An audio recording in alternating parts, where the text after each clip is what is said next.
And really briefly. So for Kant, the mind-body problem basically decomposes into a distinction between nature and norms within a kind of explanatory order. So for Kant, thinking concerns rules or norms that are self-instituted, and because of that, we can guarantee the freedom of thought. So thinking has to be rule-governed for Kant if it was causally generated at all. And so there was a kind of a relationship between norms and causes, then norms could just collapse into cause, and then freedom as rational agency would dissolve. The problem for Kant is then going to be, well, how do norms and causes cohere at all? Like, what is the connection? And to deal with that, we appeal to this transcendental structure. This is an ordering structure. Kant is then interested in how a stable order of experience and events is going to be constituted, and pays attention to the way that experience is mediated to appear as if it's given with structure. And that's in distinction with a kind of naturalism, where we would assume that what is given in our ordered experience of the world is just unmediated, constant, objective, and that kind of thing. Part of the problem with that is what Wittgenstein called regularism. So that is the argument that if we read off regularities from our experience as if they're normative, there's no way of determining which regularities count and which don't. And then we're just going to impose regularities as if they are norms. And we're going to do that probably through power. So Lukács argues then that experience can only appear unmediated insofar as objects are, as he puts it, torn from the complex of their true determinants. Okay, so for Kant, how does this ordering structure come about? Well, we as a subject order, we stabilize phenomena through this kind of creative project of organizing and ordering through transcendental forms. Lukács doesn't like that because it requires the existence of a bourgeois subject, so with free rational agency. For Lukács, this is illusory, but it also enables those in power to fix the conditions of their power. So this argument, I think, is quite similar to Foucault's. Foucault makes this argument that the transcendental subject recapitulates empirical determination in what he calls an empirico-transcendental doublet. And as a sort of generic form of that argument, the idea is that we just build in to the transcendental contingent features of the empirical world, and in so doing, we end up fixing our empirical conditions as if they are transcendental. So we can see this in Lukács's concern that in emphasizing free subjective agency, as he puts it, the subjectivism of the impulse to initiate change, we repeat the tendency to accept empirical reality. Okay, so he's going to try and solve this by appeal to the social or socio-historical as a kind of contingent transcendental. So yeah, our experience of the world is given structure by forms, but these are social forms that are shared and they are variable. So they're not just coming from this like free individual subject. And our experience of objectivity is a product of man and the development of society. That's Lukács. So he invokes this account of form determination, but now we have social forms playing a kind of contingently transcendental role. And of course, some do that more than others. So through, this is Lukács, the reifying effects of the dominant commodity form, the objectification of labor power is simultaneously the objectification of reality as it's consciously experienced. What does that mean? It means that our consciousness carries the subject social relation, since it is itself made possible through the productive activity of labor as mediating between the subject and the social. And you know, so the story of reification that Lukács gives us also gives us an account of the expansion of the capitalist structuring of all experience, all of our practices, all of our activities. This is Lukács. Just as the capitalist system continuously produces and reproduces itself economically on higher and higher levels, the structure of reification progressively sinks more deeply, more faithfully, and more definitively into the consciousness of man. And this is echoed later, like 15 years later, by Horkheimer, which is a useful little way of thinking about it, I think. Human beings reproduce through their own labor a reality which increasingly enslaves them. But for Lukács, it's also this grounding in labor that supposedly makes possible the proletarian overcoming of reification as the subject object of history.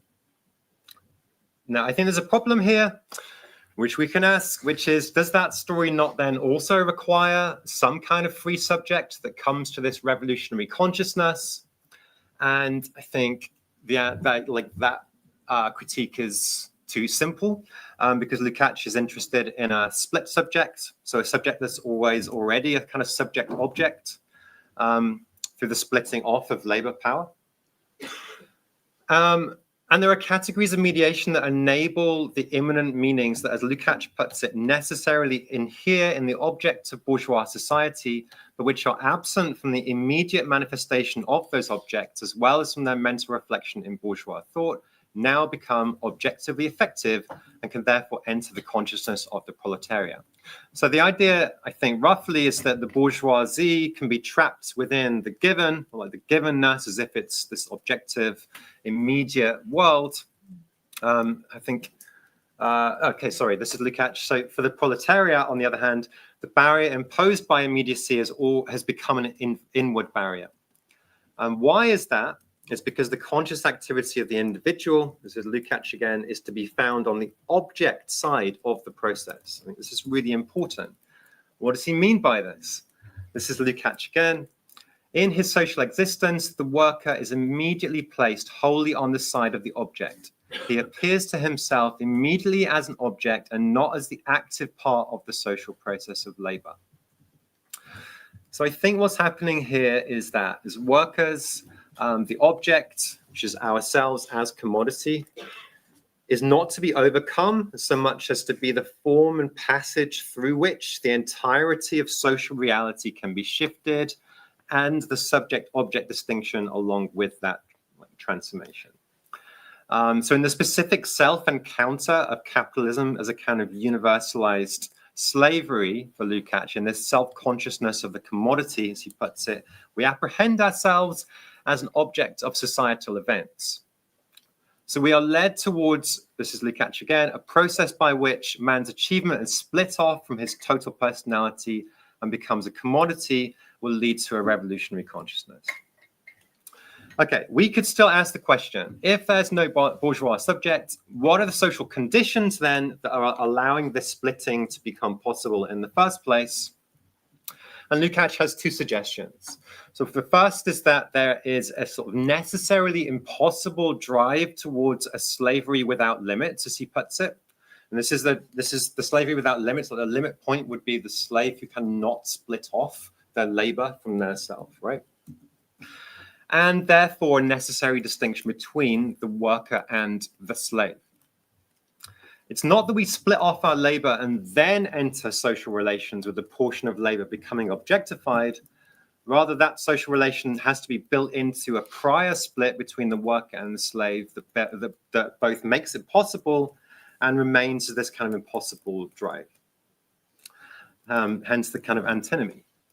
And now we've raised the stakes and we can start to see what makes splitting possible. So the slave acts as a kind of negative foil for labor, but also for thought, for form determination, and for revolution.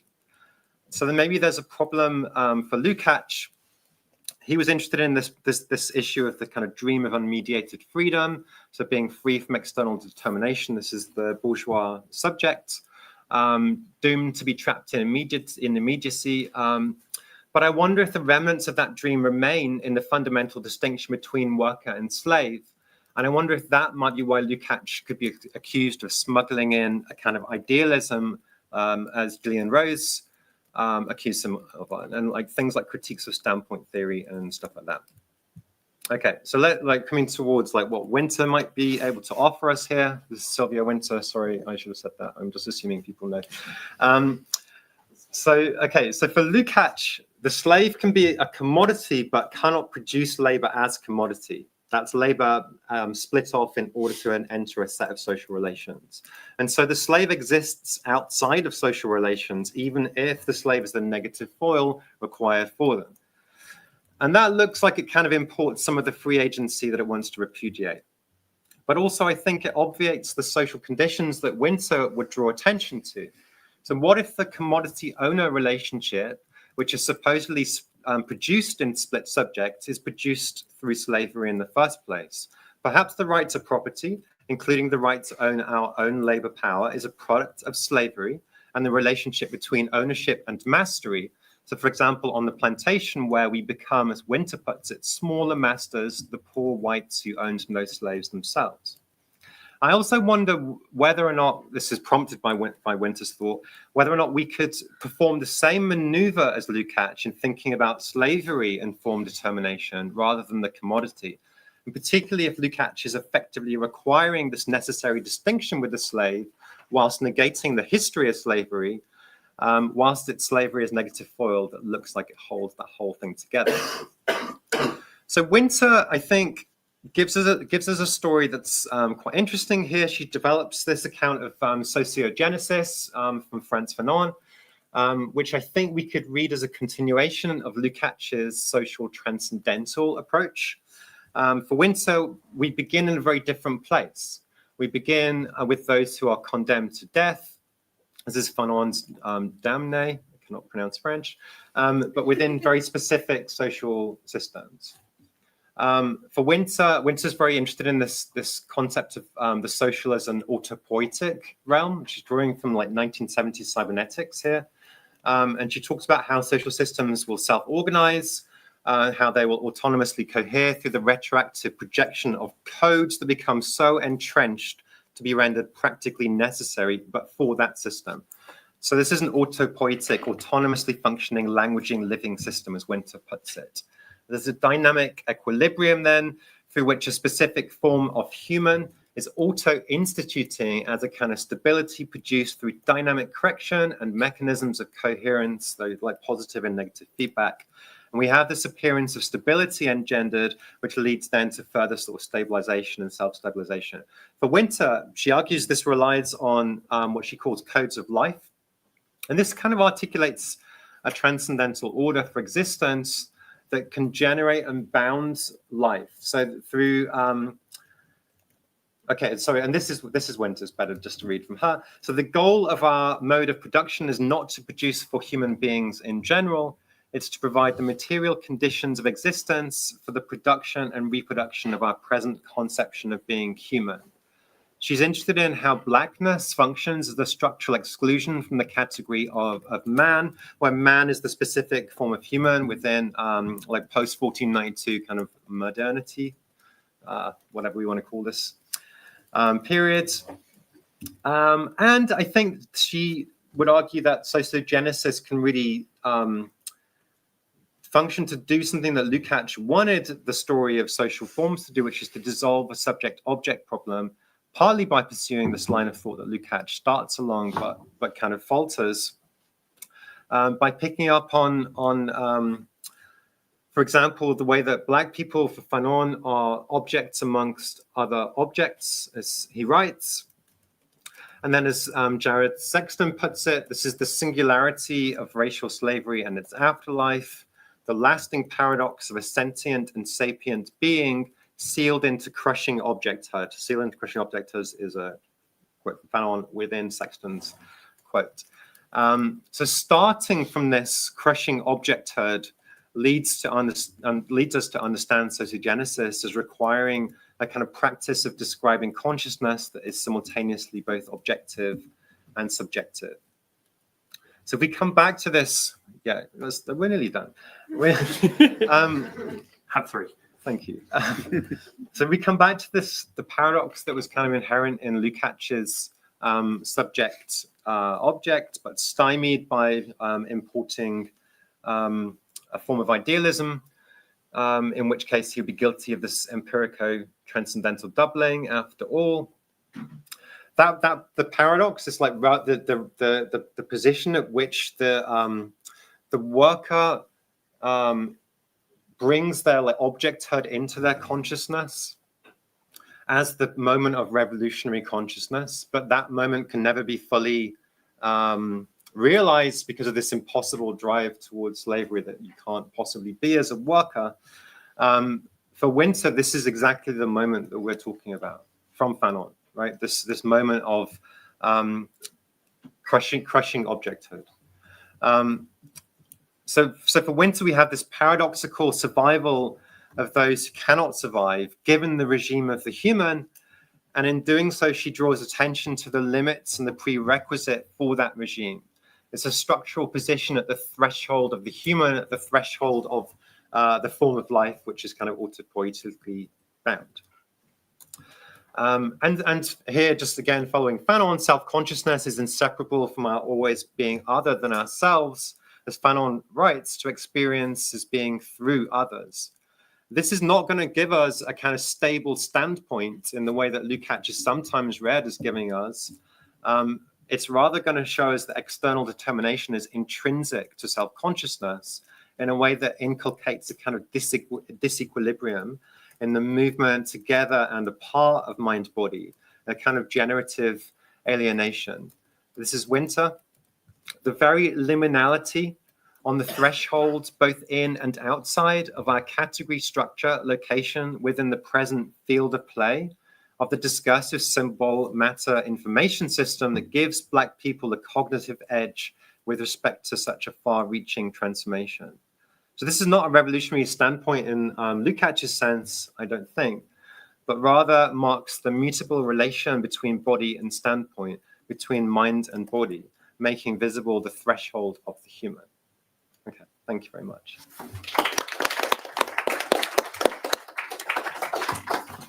Okay, next we have the Pill and Galia Kollectiv. Their paper is entitled The Artist as Subject-Object and the Myth of Artistic Freedom. Okay, so thank you. I think this is going to follow quite nicely from Tia's paper. Thank you very much for that. The question of whether art follows the same economic rules as other spheres of capitalist production has been much debated within the history of modern art. Under the sign of the commodity, the artwork has acquired its own exceptional status as the product whose price cannot be accounted for within normative narratives of pricing, though debates abound about whether this value can ultimately be explicated within standard economic frameworks. However, rather than focusing on the commodity status of the artwork, we would like to foreground the way in which, within post-Fordism, the subjectivity of the artist is itself commodified and at the same time used as a problematic horizon of emancipation. The figure of the artist has functioned as a cipher of freedom in modernity, existing at, and I quote, the external limits of social conventions, is what they write. It is the promise of a creative existence outside wage labor that is mobilized to this day as an alibi for exploitation. As the Working Artists in the Greater Economy campaign states, exceptionality is used as a justification for non-payment and prevents artists from earning a living. It is tempting in light of this to fold art back into a standard economic narrative and demand fair pricing for artworks and fair pay for artists. But instead of asserting the sovereignty of the artist as a free authorial subject who must be paid adequately, we suggest a doubling down on our understanding of the artist's unfreedom as a subject-object. Drawing on Georg Lukács' analysis of the consciousness of the proletariat, we would like to consider this standpoint as a basis for solidarity. To achieve this would mean trading in a limited artistic freedom, one that maintains capitalist exploitation, for its unraveling in the name of freedom for all. With the shift to a post-Fordist organization of labor, the creative freedom of the artist is often described as having been subsumed within work in general, as workers increasingly become entrepreneurs of the self, managers of their own human capital. Instead of repetitive, alienated manual labor, much work today, especially but not exclusively in the global north, relies on what Paulo Werner calls virtuosity, a specific performance of intellectual labor in which creativity plays an important role. This claim, much rehearsed within critical art discourse since the 2008 financial crisis at least, does not mean that everyone is an artist, nor is this condition limited to high-wage knowledge work. Many jobs, from telemarketing to online content moderation, depend on a performance of the self or a degree of cultural capital. It is questionable whether the cultivation of taste, communicative capacity, and self-directed enterprise of the artist as an archetype of modernity ever existed entirely at Baudelaire's limit of convention. But these qualities have now been generalized. Post-Fordist workers may or may not define themselves as artists, but the way they operate mirrors many aspects of artistic labor today. Their work may be project-based and temporary, rely on cognitive and performative skills, and frequently require incessant self-promotion. Whatever its physical output or craft basis, it meets an audience or customer base via the mediation of self-presentation. In short, freedom is recast as precarity. Within the field of art itself, the self-styling of the artist takes precedence over any specific object that may or may not accompany this production. Just as industrial production does not disappear when factories are displaced to other countries, so the physical artwork may persist. Rising property prices might make studio space scarce, but the advent of all manner of post-studio practices does not negate the fact that painting still makes up the bulk of art sales. The artist must nevertheless cultivate the subjectivity that will generate interest in this work. This focus on the figure of the artist as bearer of cultural capital is far from new, but it is now shared across a much greater number of professions. On specialized gigging websites, cleaners sell their services by listing their music preferences, and childminders and cat sitters alike are asked to write a blurb about their pedagogical philosophy. Material work, both productive and reproductive in nature, is nestled in a thick coating of performative and linguistic gestures organized through algorithmic platforms. Which is not to say that there is no material reality to this cognitive labor. The physical energy it consumes, very concretely, translates into detrimental effects on workers' bodies, from repetitive strain injuries due to usage of technological apparatus to lack of sleep. It might sound like we are equating very different jobs in a way that risks collapsing class distinctions, but the line between the roles of the artist, the cultural worker, and the gig worker can be fuzzy, especially given the low earnings most artists derive from the field. While it's true that higher tuition fees increasingly exclude working class artists, for many the role of artist is an expenditure subsidized by earning from parallel occupations. The work of bringing art forth, moreover, also relies on a sequence of stratified roles. In discussions of the valorization of art, even when discursive and communicative activities are recognized as value-bearing, much of the labor involved remains hidden. The social and coordinated work is often performed alongside technical fabrication and installation, not by the artist directly, but by a large, often precarious and low-paid assemblage of art discourse workers, gallery assistants, PR agents, curators, museum education workers, university lecturers, bloggers, and podcast hosts.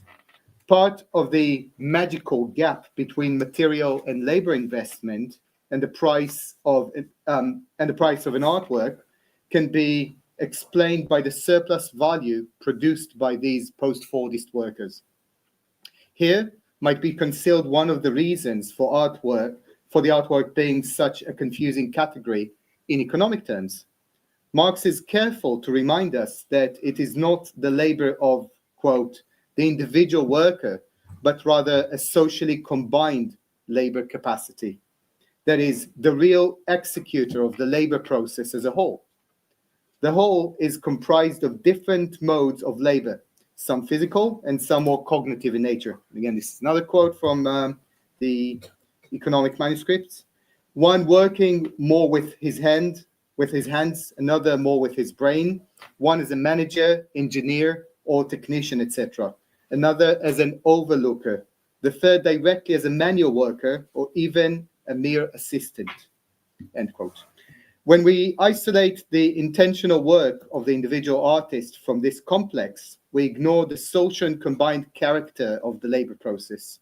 Studio assistants and site managers, art movers, fundraisers and producers, build technicians, operations supervisors, logistics and sales assistants, all productively add value to the work of art. It is important to emphasize that this work, in which exhibitions, single art objects, or projects are built up conceptually, physically, logically, and discursively, is not equivalent to the Marxist non-productive category of circulation, where a completed commodity is sold retail or through marketing for a portion of the surplus value stored within it. In the case of art, it is not the art object or experience themselves that are necessarily sold. A transaction which may happen, if at all, only once in the life cycle of an exhibition. Instead, it is the labor invested in the discursive layer of the commodity that is increased in its circulation through informational and social networks. The more this army of petty professionals talks, writes, gossips, and lectures about, shares, photographs, and tags the work, the more value it accrues. As we've already argued, in this, art is no different to other branches of post-Fordist industry. The self-employed joiner, barber, recording engineer, even plumber rely on the same mechanisms of discursive labor to increase the value of their work. This might also explain the increasing synergy between different fields within the creative industry, where a chair designer might have a solo exhibition in a commercial gallery and the critically acclaimed artist will make a living from commissions to design stairwells for private clients, both converting cultural capital into money. But perhaps more importantly, art has an ideological function under post-Fordism, exactly because it maintains the mystification of the individual work of art and artist as unique sites of value production. Galleries and commercial artists are desperate to collect, contain, and protect the human capital accumulated through unacknowledged collective labor, and are mortified when the conversion from human capital to money sometimes happens beyond their control through resale on the secondary market of the auction houses. On the face of it, the fluid nature of work within the post-Fordist condition makes the prospect of an allegiance between art workers and workers in other fields more possible than ever. In his essay, the author as producer, Walter Benjamin, dismissed the productivist proposition of an unmediated, and I quote, solidarity of the specialist with the proletariat, end quote. According to Benjamin, the best way the intellectual worker could support the revolution was to socialize the means of intellectual production, wresting it away from the bourgeois context of his class origin. Today, the blurred lines between specialists and amateurs, waged workers and creative entrepreneurs, authors who are interns who are also cleaners, opens up new ways of conceptualizing such a solidarity. Alas, instead, we find much contemporary art depleted of the material foundations that afforded it any special status or exemption, turning inwards. This takes two seemingly opposite forms: asserting incommunicable modes of subjectivity and seeking identification with the non-human. Both, however, reaffirm the artist's freedom from social constraints, reasserting the subject as the locus of a privileged insight into something otherwise inaccessible. In conversations with students over the last decade, it has become clear to us that many young artists seek to eschew the admittingly sometimes thin conceptualism of YPA, or even the toxic irony of post-internet art, in favor of a discourse of experiential subjectivism. For many, the art they make in the studio is a form of self-care, where a unique life experience is analyzed, molded into representational form, and only shared with others in crits and exhibitions as a byproduct of this private undertaking. Others take a kind of vitalism, where art objects are endowed with life on the understanding that their material qualities somehow exceed the intentional framework of artistic endeavor. Both modes represent a rejection of what is deemed a cynical and hollow post-Enlightenment critique, where opinions about artwork are constructed linguistically through discussion and debate.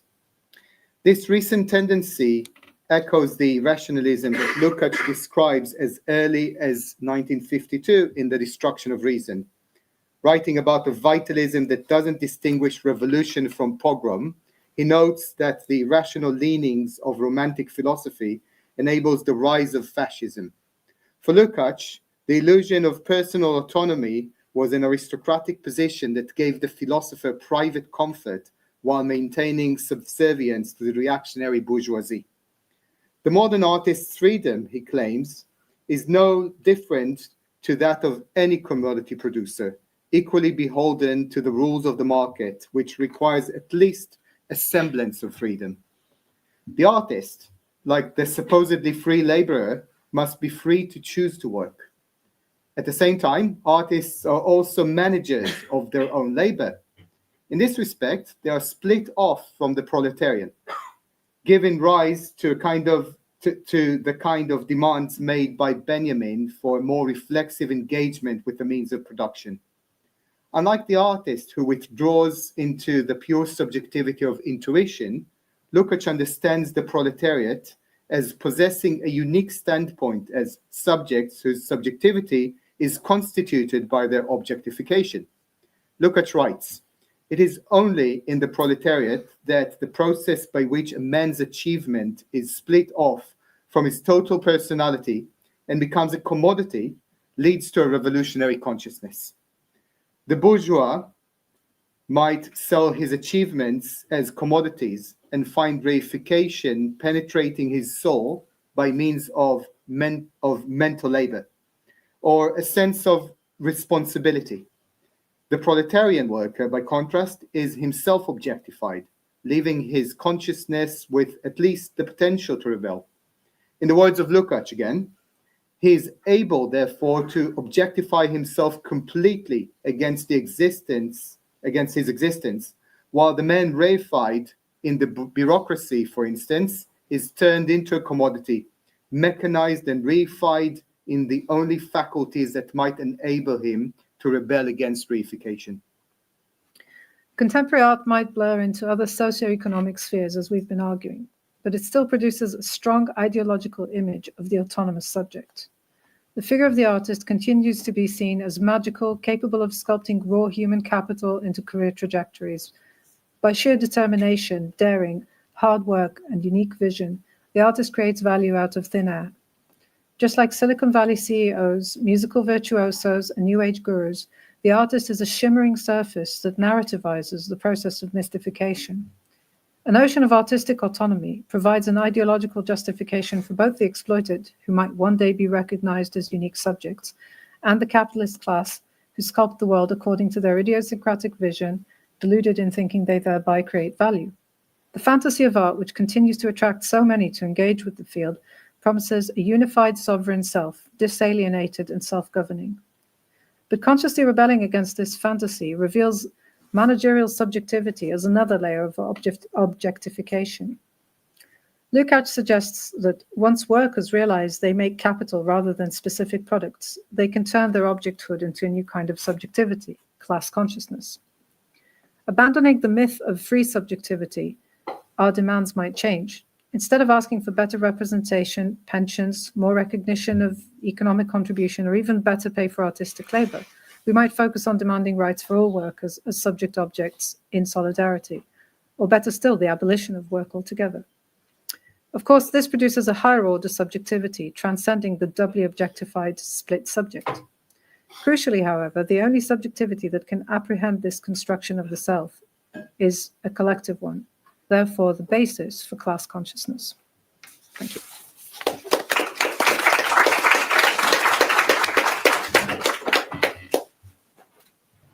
Thank you.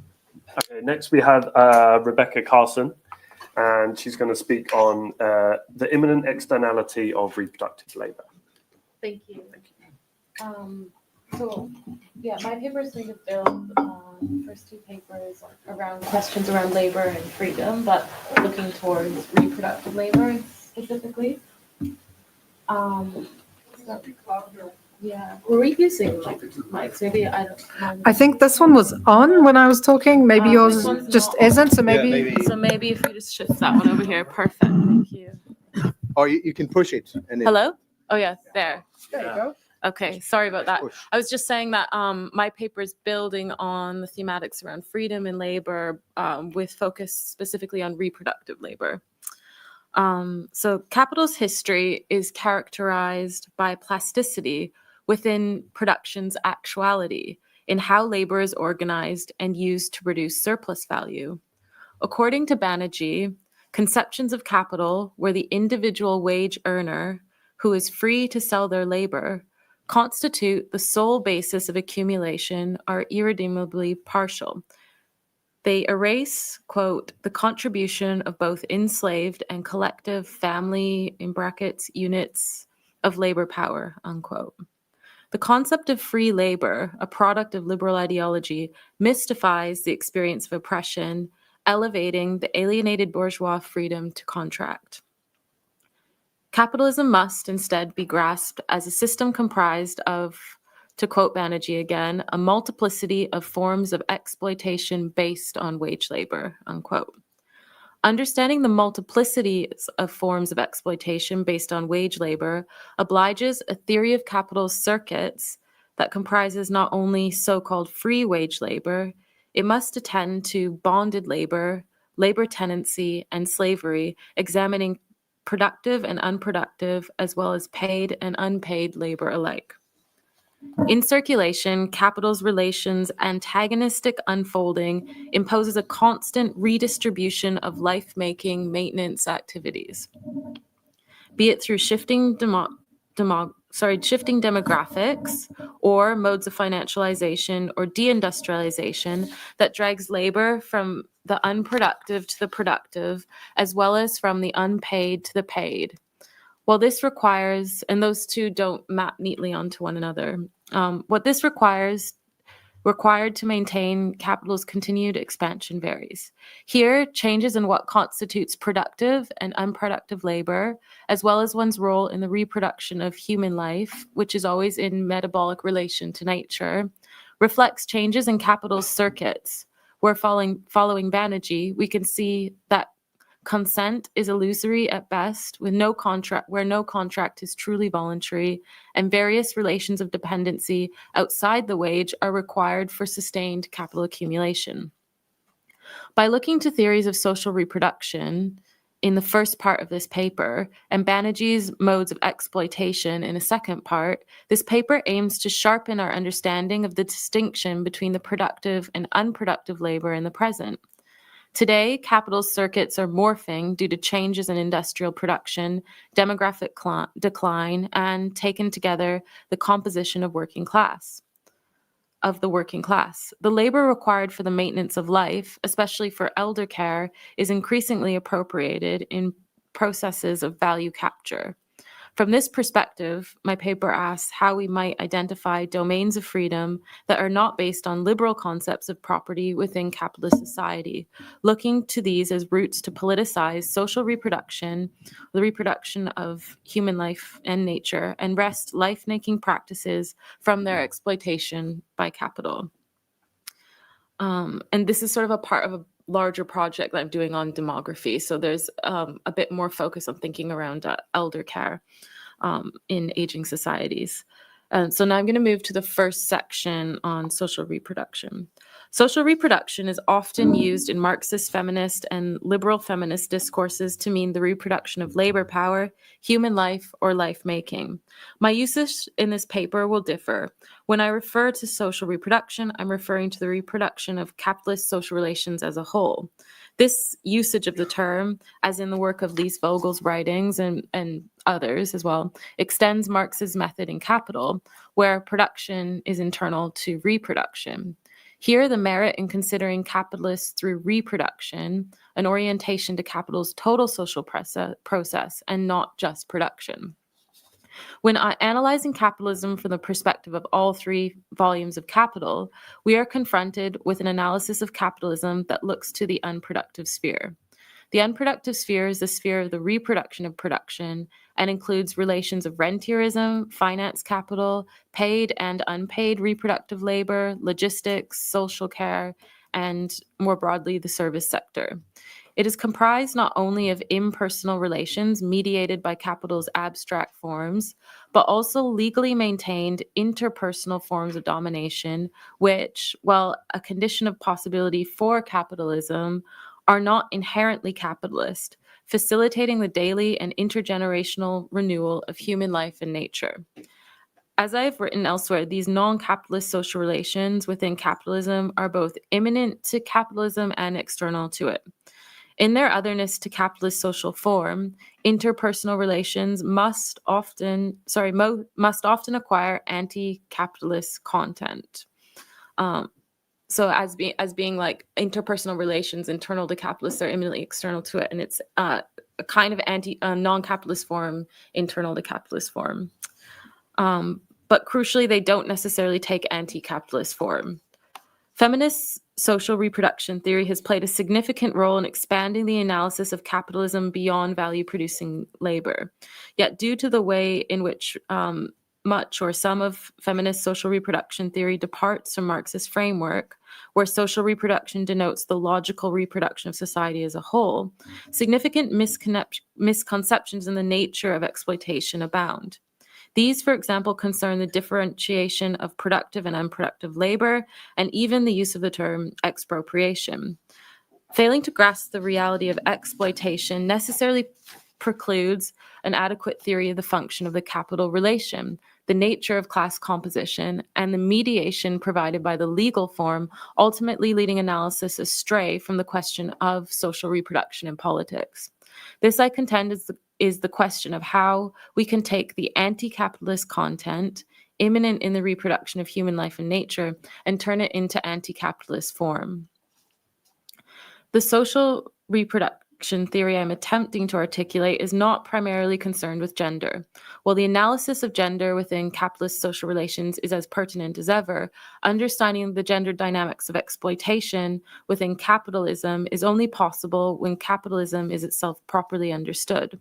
This is best achieved by examining the reproduction of capitalism as a whole, and not the discrete reproduction of human life or life-making practices that assume certain kinds of units of kinship.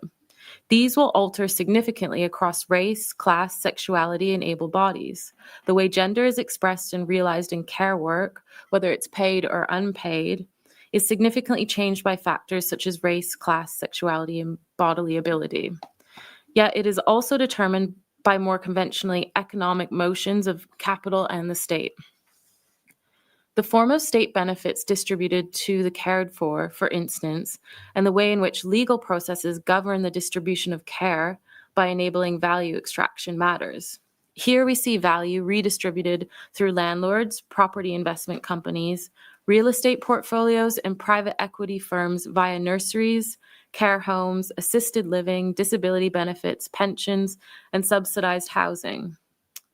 Along with Kirsten Monroe, and I'm referring to this presentation she did at the SRT Lab, which is an online series around SRT that was organized by TC Bhattacharya.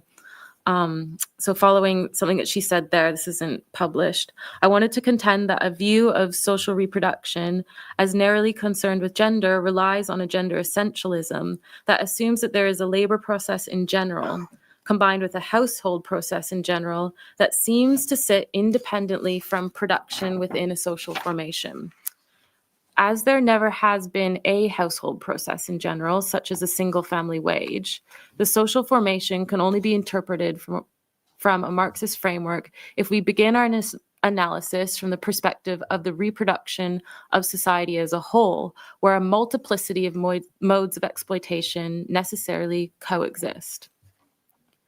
As Gabrielle Wynter and others have made clear, with aging populations within deindustrialized or deindustrializing societies, value extraction is increasingly located within service sector and unproductive care work.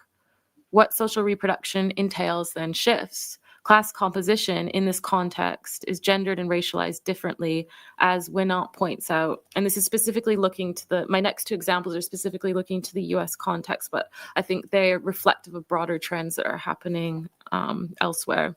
In the US labor market, the category called healthcare and social assistance is the largest sector of employment, accounting for about 1 in 7 jobs. Overwhelmingly, it remains women who do these jobs, especially African American and immigrant women. Home health aid has been, for many years, the fastest growing job in America, unquote. Correspondingly, Andrew Milne describes in his 2025 article, Silver Tsunami or Silver Rush, Extracting Value from Elders, our aging population and its care workforce are sources of tremendous profit for an increasingly concentrated set of private interests, a dynamic more aptly compared to a silver rush, a frenzied race to extract as much value as possible from elders and their care providers, unquote. Building from such sketches of new modes of value extraction, it is instructive to consider the place of the body. When interpreting the implications of changing patterns of demography and accumulation, analysis must account for how, as Amy Diaz has put it, quote, the material of the body is not a self-evident reality or substance that can be taken as given. Rather, the materiality of the body is, quote, formed by the relation between the value form and the human social practices, unquote. Hence, we need to consider the relationship between the holistic circulation of capital's abstract social forms alongside the concrete determinations found in empirical study. How, we might ask, is the experience of social reproduction mediated by the historically constituted body? Our analysis cannot start from the place that assumes we know what gender is in capitalism based on any discrete household process. This applies to race, age, and able bodies. To do justice to the experience, we need to reveal the abstract determination forming the concrete. And now I'm going to turn to the second section that looks at this sort of through the lens of Banerjee. In his chapter, The Fictions of Free Labor, and when I refer to Banerjee in this paper, it's all looking to this one chapter, In Theory as History. Banerjee criticizes production-centric Marxist analysis that reduces capitalism to a narrow form of exploitation. In doing so, he argues analysis neglects the diversity of the modes of exploitation that make up capitalism. Banerjee states, quote, "It would surely represent an advance in Marxist theory to think of capitalism working through a multiplicity of forms of exploitation based on wage labor. In other words, instead of seeing wage labor as one form of exploitation among many, alongside sharecropping, labor tenancy, and various kinds of bonded labor, these specific individual forms of exploitation may just be ways in which paid labor is recruited, exploited, and controlled by employers. The argument is not that all sharecroppers, land tenants, and bonded laborers are wage workers, but that these forms may reflect the subsumption of labor into capital in ways where the sale of labor power for wages is mediated and possibly disguised in more complex arrangements," unquote. Banerjee's argument rings true for how we might understand the distinction between productive and unproductive labor, as well as paid and unpaid labor. The concrete kind of labor itself does not reveal the nature of capital exploitation. Rather, different kinds of labor may or may not reflect the subsumption of labor into capital. This is because productive labor and unproductive labor do not represent discrete sociological categories where we can group real individuals. As Moratius and Copley insist in their article, Productive and Unproductive Labor in Social Form, no concrete labor, regardless of its sensuous qualities, can be a priori judged productive or unproductive, but rather any labor can be productive depending on whether its product is expressed as an exchange value, unquote. Their example, the same concrete labor process can be productive or unproductive depending on how it relates to the commodity form. Sorry, the example that they use is a supermarket cashier hired by a supermarket chain performs circulatory tasks, making their labor unproductive. What renders this labor unproductive is not its concrete content, but the fact that the use value of the labor is consumed by the capitalist and does not augment the commodity directly. It merely facilitates the transition of value forms. However, if the worker performing the same task at the same supermarket checkout is outsourced from a job agency, their labor is productive. Even though in both cases the same concrete labor is performed, the product of the cashier's labor is sold as a commodity to the supermarket. It is this act of exchanging ownership rights that has turned the concrete labor into a commodity. As Moratius and Copley put it, quote, "The concrete function remains the same, but the value relations are transformed." This transformation occurs through the mediation of the legal form. The legal form of the person, grasped here as a formal and non-naturalistic entity, is the necessary complement to commodity fetishism. So the legal person is just another level of abstraction. It doesn't refer to the human bearer of these abstractions. The person is the presupposition of commodity exchange. Legal form not only enables commodity fetishism by facilitating labor contracts, it also facilitates the redistribution of value from the productive realm to that of the reproductive, enabling rentierism and financialized capital to redistribute wealth from the workers to elites. For example, through both legal contract between persons and the states when receiving benefits, and legal contracts with rentiers providing care in which benefits will subsidize. Following Marta Russell, quote, the corporate solution to disablement, institutionalization in a nursing home, evolved from the realization that disabled people could be made to serve profit because public financing guaranteed revenue, unquote.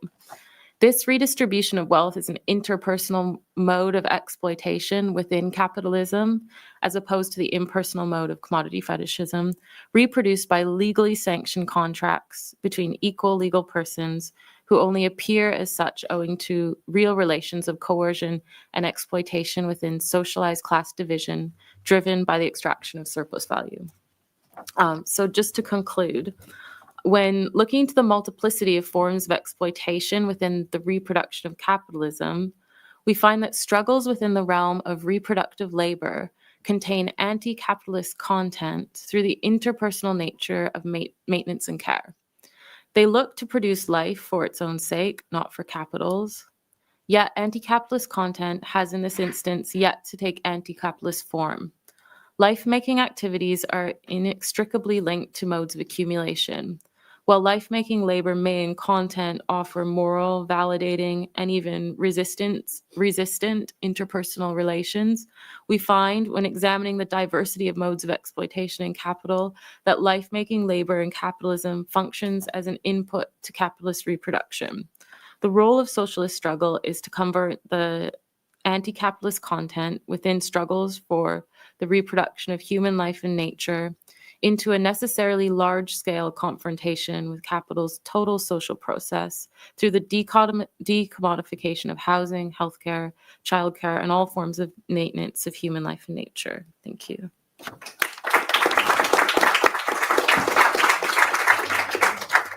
Okay. The final paper is Adam Walker. You're going to come and do your slides, right? The paper is entitled Boundaries, Frontiers, Thresholds, Magic Mirrors of Freedom. So apologies in advance. I've got a bit of a cough, so if I cough, apologies. So this is a bringing together of the early stages of some thoughts, and I welcome your comments. I think there's some interesting parallels with what's already been brought up. I'm going to show some images. I'm not so much going to speak directly to some of these as offer them as some examples of artworks, which I think present some interesting cuts across what I'll now share. So this paper considers the nature of the distinction between a space or condition of freedom and a space or condition of its others, to flip the panel title, of non-freedom. The image of a space or condition of freedom is projected as an ever-receding object of desire, framed as something apart from the conditions of day-to-day life. I will consider a number of theorizations through which we might consider the here and now non-freedom and the projected image of an other freedom refracted back into it. Freedom is often, in some form, presented as something which one just has to overcome the next obstacle to arrive at. Get the next qualification, earn X amount more money, perhaps actually cross a physical boundary. I want to question this discreetly boundaried way of thinking about freedom. But in order to consider how it is repeatedly presented in such a way, I want to turn to writings on understandings of the boundary in terms such as horizon, as frontier, and as threshold. In the forest, which Jean-Jacques Rousseau describes as the state of pure nature, the terrain expands infinitely, uninterrupted, and individuals walking amid the metaphysical trees therefore never intersect. It is only with constraints, with finitude, with boundaries, with enclosure, that the state of encounter comes into being, with individuals beginning to intersect one another. What are these constraints? For Rousseau, they are the ontologically necessary conditions for the instigation of society. Elsewhere, he famously writes that property is the origin of inequality, and perhaps tenuously but temptingly, we might consider these constraints as fences holding us in or holding us out, staking out proprietorial ownership of that which lies beyond, or imposing an inescapable logic of property and of capitalism and of exploitative wage labour onto everything within. Leaving Rousseau and considering this fence in our contemporary context, it paradoxically does two things. As before, it marks out the necessary ontological conditions of being, and these are imbued with an unquestionable naturalness, the way things are. Property, the contemporary fence asserts, sits centrally in these. At the same time, though, it marks out the existence of a beyond. Thinking frequently turns to this beyond, whether in libertarian escapes from social responsibility, or perhaps not especially distinct from this, in Silicon Valley's ideologically driven leaps beyond the currently possible. In all such examples, the one thing that is carried across the fence, though, and imposed in the unknown is property. The result, of course, is that the fence is never crossed, but simply now encloses the newly jumped to point. A libertarian worldview proposes freedom as a negative space, in the void beyond constraints. We might think of the supposed void beyond the frontier as the United States expanded west, or now the continuation of that ideology into supposedly untethered, free-floating digital spaces. The irony of this does not need labouring. Such worldviews and ensuing actions refuse to contemplate the notion that one of the chief devices of non-freedom in the actually lived-in world, the primacy of individuated private property, is precisely the thing proponents carry across into the supposed void beyond. I've recently been undertaking some research into Project Xanadu, which was conceived in the late 1960s and early 1970s as a much more rationalized, elegant, networked repository of all of the world's knowledge than the chaotic, unorganized World Wide Web protocols, which went on to completely bypass it. And one of the things I find interesting about Xanadu is how, amid the making available of all the world's knowledge, an unquestioned underpinning assumption which is taken for granted is that the sanctity of private property will always be sustained amid the digital utopia its proponents envisage. And this is presented as a key architectural infrastructural rule by which Xanadu will infinitely but elegantly expand, with irremovable bidirectional links between all texts and their authors. And barely a moment beyond its utopian envisaging in such terms, the discourse then flips to an emphasis on how royalties will always be paid every time any text is read.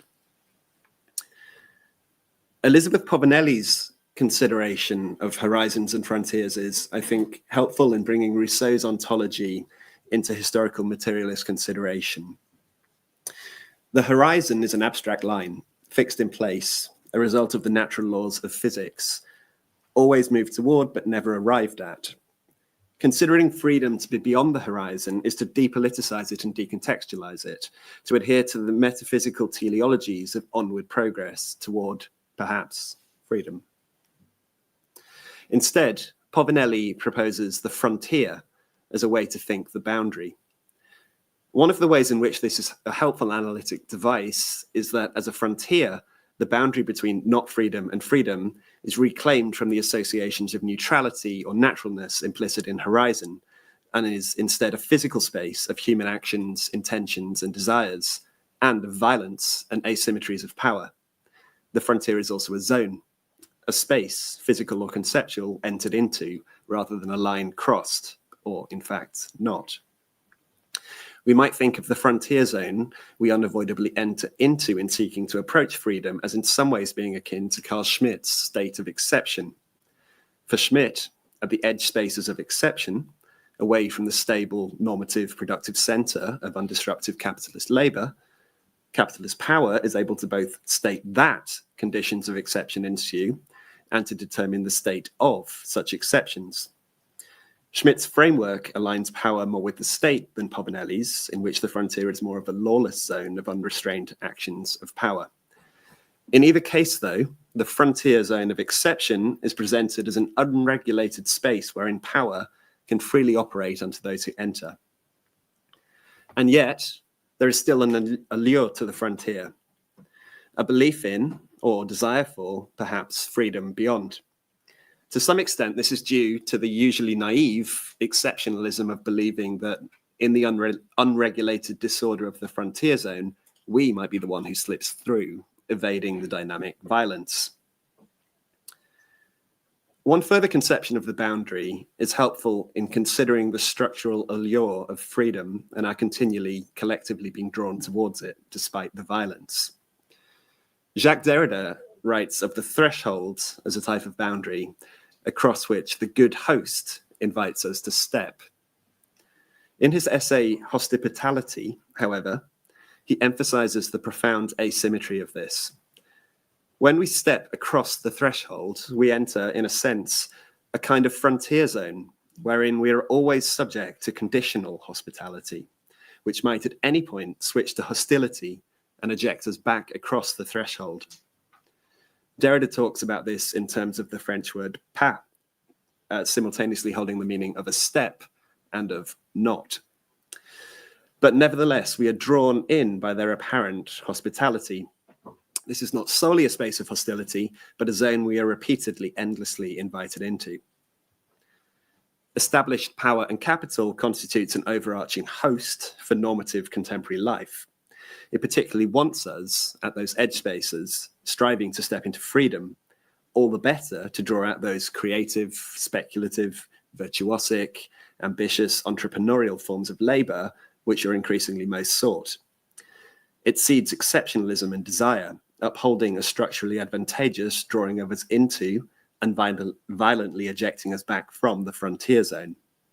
An ongoing circulation ensues in which labor is pulled to the edge spaces to be more effectively exploited before being violently forced back into the center, wherein the threat and experience of violence stifles disruption.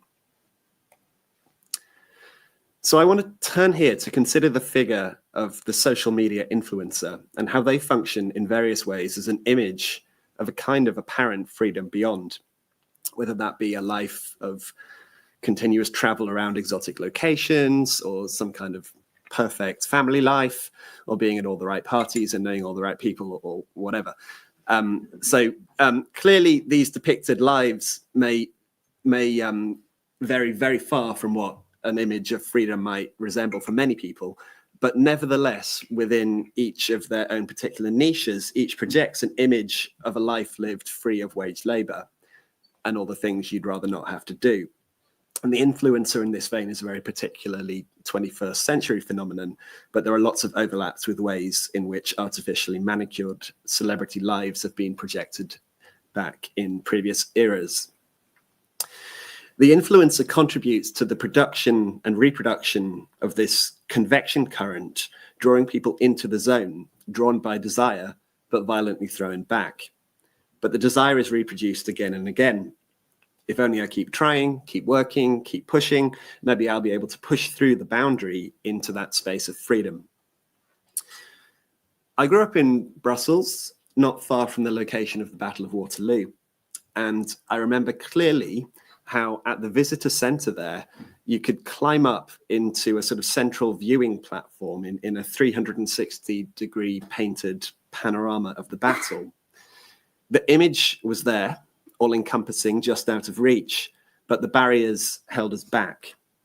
The image of the influencer always appears to come from just out of reach, a supposed infinitude bounced back to us, which is in reality just a mural painted on a wall. The actuality, for the influencer, unsurprisingly, diverges significantly from the image they construct. And here I draw on some personal experience because my partner's brother and his wife, I won't tell you their names, but they're very successful influencers with followers in the millions. And thus I've had second, if not quite, thankfully, firsthand experience of the work that goes into constructing this kind of projected image of freedom, all of the editing, administration, planning, and so forth. And perhaps depending on the form of freedom being presented, having to work to maintain a very particular appearance, or perhaps having to put your children to work to perform an image of domestic bliss. Something that I think is particularly interesting about the influencer, more so perhaps than other producers of images of aspiration, is how in some cases it becomes imperative to hide this labor in order to maintain their influencer capital. If your capital is bound up in the projection of being a free-floating global nomad, or of living a life of glamorous luxury, or of perpetual happiness and freedom, then you have to hide, or at least allow your viewers to permit themselves to overlook all of the arduous work that goes into producing that projected image of freedom. So the influencer upholds the conceit that they do stand beyond the frontier, where we apparently see them, whereas in fact that image is a reflection back, an image enviously seen in a magic mirror produced from within the conditions of the frontier zone, just like the rest of us. But they serve to entice us into the zone with the image of the possibility of passing beyond it. And this phenomenon of needing to hide the labor in an aspirational, for some aspirational life, is in striking contrast with, for example, actors or sports people who might emphasize the years and years spent honing their talents, or super successful business people who may talk of sort of working extremely long hours and extremely hard. So the influencer stands as a key figure drawing us into the zone. They aid the pull of people toward the perceived boundary to extract more valuable labor from them. And once drawn into that space, usual societal checks on dynamic violence and repression are loosened. In threat and in action, this violence ripples back as precarity, debt, and incarceration, and so forth, to enforce the normative productive lives at the center, away from the boundary, and reduces the possibility of real rupture. Don't know why that's gone off, but anyway. Concluding then, I want to propose that perhaps we reorientate away from a notion of freedom as something to be strived toward across a boundary, and instead turn to how we might subvert from within and disturb the logics of property and capital where we are, rather than looking to artificial images of a freedom beyond. Might we adopt an approach of subverting or disrupting, perhaps rupturing, a dispersed logic of individuated property woven as and in the continuous undivided fabric of society and life, rather than playing into capital's structurally desirable projection that we might cross some boundary and escape it? Thanks.